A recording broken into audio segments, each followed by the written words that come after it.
Nah, ketika matiin lampu dan mau tidur, mata malah jadi melek dan pikiran kemana-mana. Kalau seperti ini, insomnia bukan?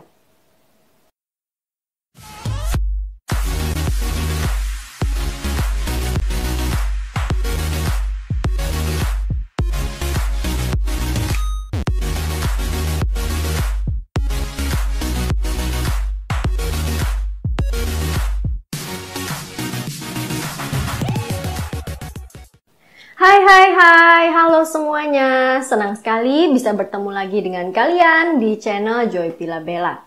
Buat yang belum kenal, nama saya Joy dan saya berprofesi sebagai hipnoterapis.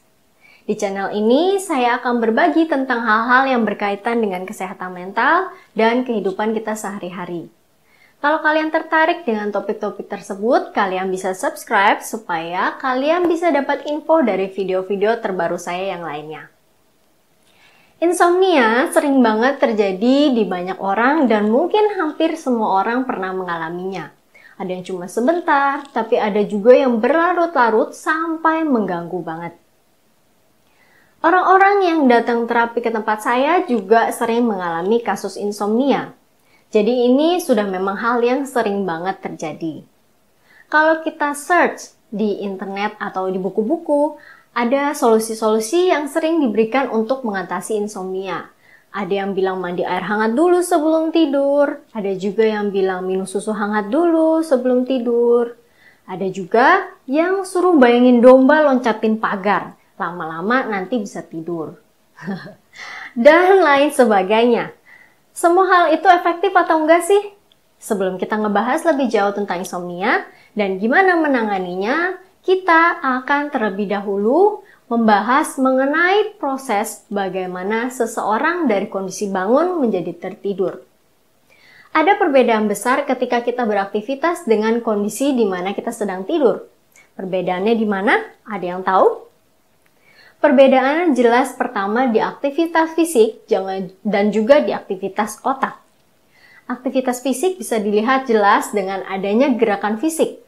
Pas seseorang tidur, badannya diam saja. Kecuali pada kondisi rare di mana ada orang yang tidur sambil berjalan. Oke. Tapi yang ini saya nggak bahas ya. Sekarang kita akan bahas mengenai aktivitas otak. Ketika seseorang sedang beraktivitas, maka aktivitas otaknya juga tinggi. Atau bisa dibilang frekuensi otaknya juga aktif. Pada kondisi ini, selaput yang mengelilingi otak ada tensionnya. Sama kondisi seperti ini nggak berbahaya karena memang diperlukan untuk mendukung kita dalam berpikir. Pada saat tidur, otak berada dalam kondisi beristirahat. Aktivitas otak menurun dan masuk ke frekuensi yang lebih tenang dan lebih rileks. Kalau secara profesional biasanya disebut alfa, theta, dan ketika tidur lelap akan berpindah ke frekuensi delta. Orang-orang yang mengalami susah tidur pada dasarnya susah memindahkan otaknya dari kondisi aktif ke kondisi rileks. Walaupun badan terdiam, tetapi ketika kondisi otak masih aktif, maka dia nggak mungkin bisa tertidur. Inilah yang menjadi alasan kenapa kalau seseorang disuruh berusaha untuk tidur, malah yang terjadi jadi segar. Ketika berusaha untuk tidur, otak malah menjadi tegang dan lebih aktif. Sehingga makin menjadi semakin jauh dia dari kondisi rileks. Ketika kita merilekskan badan dan pikiran, kemungkinan untuk tertidur malah meningkat drastis. Mengetahui hal ini, saran-saran seperti mandi air hangat atau minum susu hangat bisa banget membantu. Soalnya itu membuat setidak-tidaknya tubuh menjadi rileks.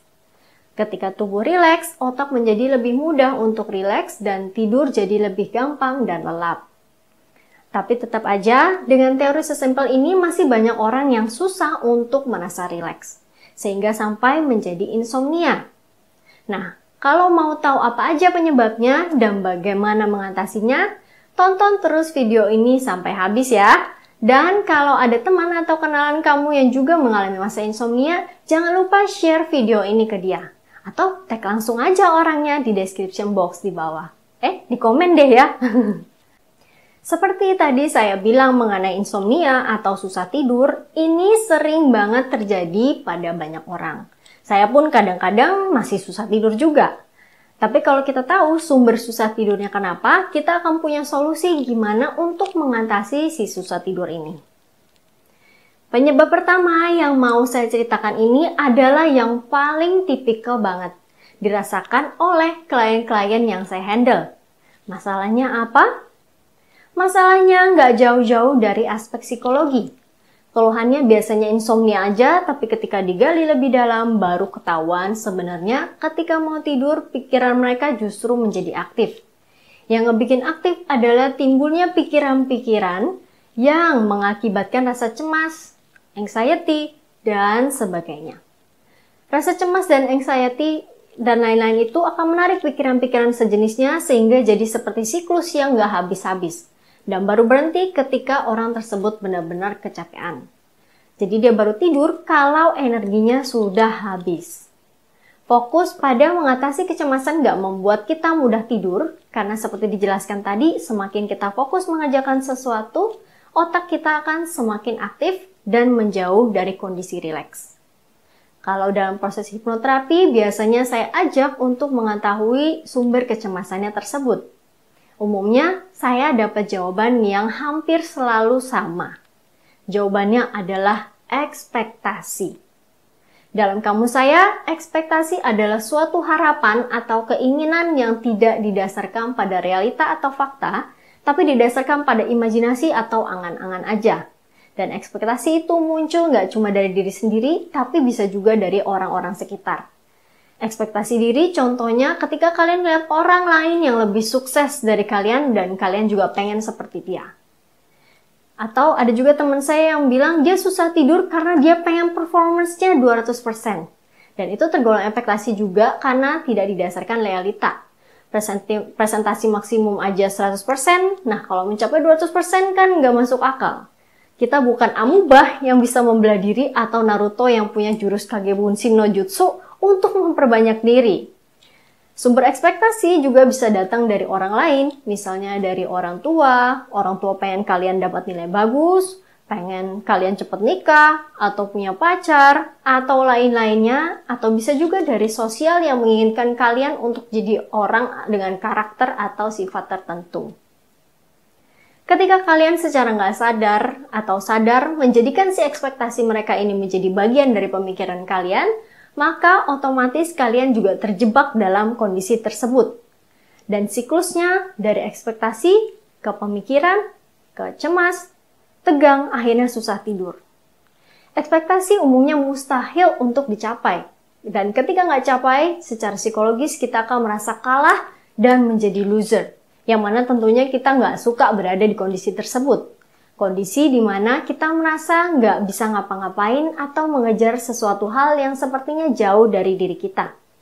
Ini akan menyebabkan diri kita menjadi merasa helpless, cemas, khawatir, marah, dan banyak emosi lainnya. Dan emosi yang nggak disadari terpendam ini biasanya akan muncul saat kita mulai setengah sadar atau pas mau tidur. Ayo, siapa yang sering mengalami hal ini? Jadi solusinya kalau mengalami hal seperti ini adalah dengan digali, kenali penyebab ekspektasi itu untuk muncul dan cek apakah ekspektasi kalian cocok dengan fakta. Apakah masuk akal, apakah berlebihan, apakah sesuai dengan kondisi yang kalian punya saat ini, atau apakah kalian justru memaksakan diri secara nggak sehat, sampai di luar kemampuan. Jangan sampai kita tidur cuma gara-gara ekspektasi yang jelas-jelas nggak masuk akal. Jangan sampai kedamaian hidup kita dirusak sama hal seperti ini aja. Penyebab yang kedua. Tadi di awal saya kan cerita saya juga kadang-kadang susah tidur. Biasanya ketika saya matiin lampu, tiba-tiba inspirasi ngedatengin saya dan saya mulai berpikir ini itu dan secara nggak sadar tahu-tahu udah subuh. Ya ampun. Saya termasuk dalam tipe orang yang biasanya mendapat inspirasi di malam hari. Entah kenapa. Dan di luar sana, banyak orang mungkin yang dengan tipe yang sama. Jadi ini bukanlah hal yang bisa dihindari. Tapi kejadiannya kurang lebih ya sama. Ketika inspirasi datang, saya mulai berpikir, otak menjadi aktif dan tegang. Tegang bukan berarti masalah, soalnya ketika otak dalam kondisi aktif, lapisan yang mengelilingi otak memang akan menegang. Ini memang mekanismenya. Tapi intinya, dalam kondisi ini saya menjadi susah untuk rileks dan ujung-ujungnya saya susah tidur. Langkah yang saya praktekkan selama ini adalah saya membiarkan si inspirasi itu datang, tapi jangan disimpan di kepala aja. Harus diberikan outlet. Kalau dulu saya cuma mikirin aja, pikiran saya malah makin aktif. Tapi ketika saya berikan outlet, biasanya inspirasi yang muncul saya tulis di buku atau tulis di HP. Dan inspirasinya akan udah selesai gitu aja. Jadi buat saya wajib banget untuk kasih outlet ketika si inspirasi itu datang. Ketika inspirasinya mereda, proses berpikir juga ikut mereda, aktivitas berpikir akan menurun dan bisa rileks. Baru deh bisa tidur. Penyebab yang ketiga. Penyebab ketiga ini bukan faktor psikis atau pikiran seperti yang disebutkan di atas. Ketika saya belajar grafologi analisa karakteristik kepribadian, ada salah satu aspek karakteristik yang mempengaruhi kondisi insomnia ini, yaitu berapa banyak energi atau stamina fisik yang kamu punya. Aktivitas pikiran itu kan butuh energi. Ketika energi secara keseluruhan ada di level rendah, maka mudah untuk melakukan relaksasi. Tapi kalau level energinya masih tinggi, nah ini kita seperti bola liar yang masih bergerak terus, masih aktif terus, jadinya sulit untuk relaksasi. Makanya kalau ada di antara kalian yang biasanya sehari-hari aktif banget, ketika lagi liburan seharian gak ada aktivitas sama sekali, malamnya biasanya jadi susah tidur karena energinya berlebihan. Kalau yang seperti ini bisa dengan olahraga aja dulu. Turunin level energinya supaya mudah relaksasi dan bisa tidur. Dan selain dari kelebihan energi, ada beberapa faktor fisik yang bisa membuat susah tidur. Misalnya, kalau kondisi perut lagi lapar, atau lagi pilek dan susah nafas, atau lagi sakit. Dan kalau yang ini mah diobati aja ke dokter ya. Setelah sembuh, susah tidurnya biasanya nanti akan gampang teratasi. Nah, itu pembahasan saya kali ini mengenai insomnia. Apa ada di antara kalian yang pernah mengalami insomnia? Komen di bawah ya. Gimana pengalaman kalian dan barangkali kalian juga punya cara yang lebih jitu untuk mengatasi insomnia. Jangan lupa juga kalian share video ini ke teman-teman kalian yang membutuhkan. Jika masih ada yang ingin ditanyakan, kalian bisa tulis di komen dan saya akan menjawab semampu saya. Dan kalau kalian ada topik yang kalian ingin saya bahas, terkait kondisi psikologi seseorang, hipnoterapi, atau hal-hal lainnya misalnya relationship, cinta, keluarga, dan sebagainya, langsung aja komen di bawah, nanti kalau memungkinkan akan saya buatkan videonya. Buat kalian yang udah klik dan menonton video ini sampai selesai, saya ucapkan terima kasih. Dan kalau kalian suka dengan video ini, kalian bisa like, subscribe, dan share supaya semakin banyak orang yang mendapatkan pesan positif ini. Semoga video ini bermanfaat dan sampai jumpa lagi di video saya selanjutnya. Bye-bye!